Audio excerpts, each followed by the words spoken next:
Freddie, famous. I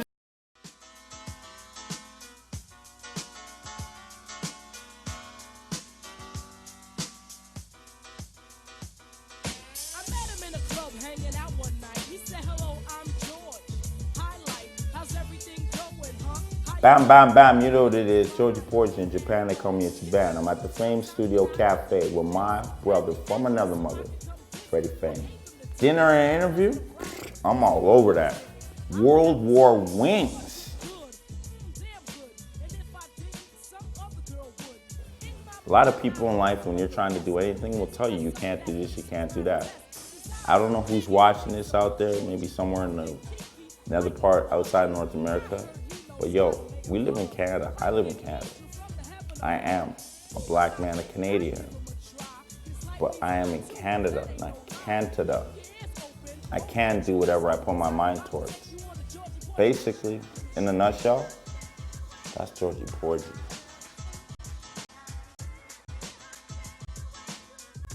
When it comes to making money, it's all about getting something people need and finding the people that need it and putting it together. That's basically what I do. Okay, so when you're talking to people and you're trying to get people to gravitate towards your side, which is what I basically do, most people that I interact with, initially, before I interact them, they don't even want what I have or what I'm presenting to them. I make them want it. In certain situations, it's about reading people and seeing the angulation that they're on at the particular time. More times, I just walk down the street and just do people watching, where I just watch people and see their movements and their body language.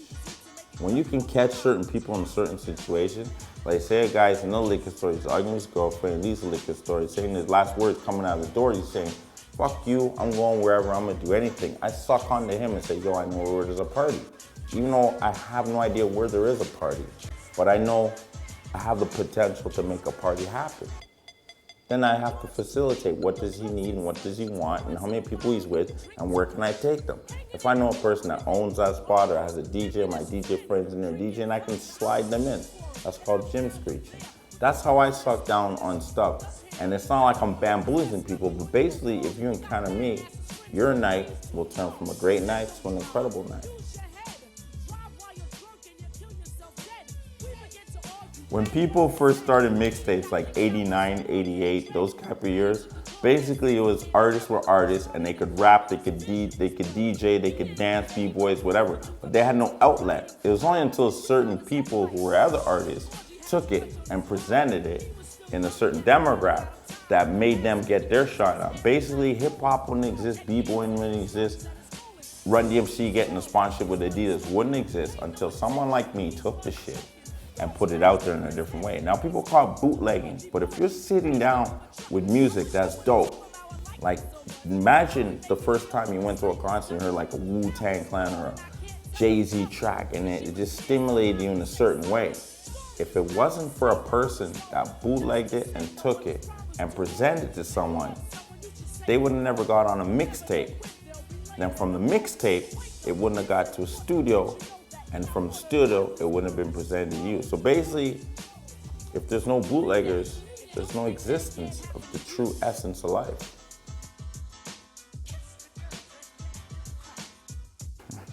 I love BJs. Basically, for the longest time, walking up and down the street chopping CDs. Sometimes you're chopping CDs, you make some money. Sometimes you don't. This is a particular day we're making no money. Walking up and down Queen Street. So yo, the stadium's going on, there's baseball going on. Guys like, why don't you try the stadium? There's lots of people there. At the baseball games, people are inside the stadium. There's a lot of miscellaneous people that are drunk in bars, walking around, just because of the nature of the event. It generates that type of population. So you go down there and try and chop some CDs. The first old man will walk up to him and is like, "Yeah, I like what you're saying. I'll buy a CD." He buys a CD, but then he says, "You know what? Instead of selling your CDs, you should sell the I Heart BJ shirts." We're like, "What the hell are those?"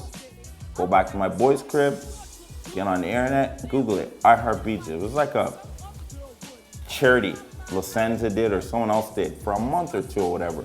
But it was 4 years prior to this time when we encountered this event. And people were like, "Yo, They've been looking for it online and looking all over. No one sells it. Printed them up, went down there with 100 shirts. They were gone, bam, in 10 minutes. 40 bucks a pop. Incredible money. Like, I thought I was selling crack. And that's in the 80s, and this is in the 2000s. From that, every game ever since, boom, boom, boom, whomp it down. I heard BJs, but you gotta remember, everybody loves a good BJ.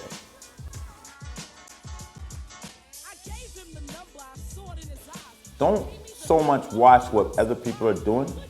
Watch what they're not doing. That's how you become a trendsetter. That's what real swagger is. Being at the forefront. Be a leader, don't be a follower. Italy, bellissimo. China, ni hao. And how? Man, the flavors in one nostril is going Italian, and the next nostril is going Chinese. Yo, in my brain right now,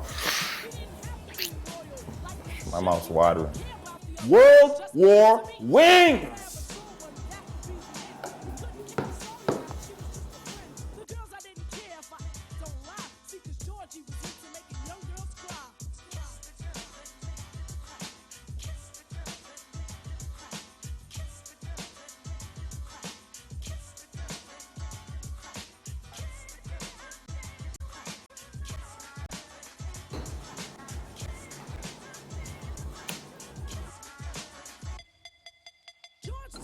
This tastes super bomb. Like, I'm serious. I'm not bullshitting.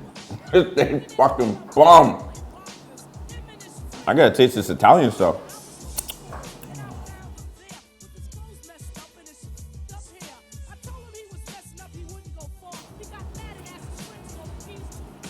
With the, It tastes like a pizzeria. God damn. I'm a connoisseur. Any restaurant from the lowest low end to the highest high end knows me. I'm telling you. I used to watch stuff like this on TV and think, oh, they're bullshit because whatever, the food's food. But yo, both of these things, hands down, taste awesome, mind-blowing, mind-boggling. But the one that tempted my palate today, tantalized it, caressed it. Gotta go with China.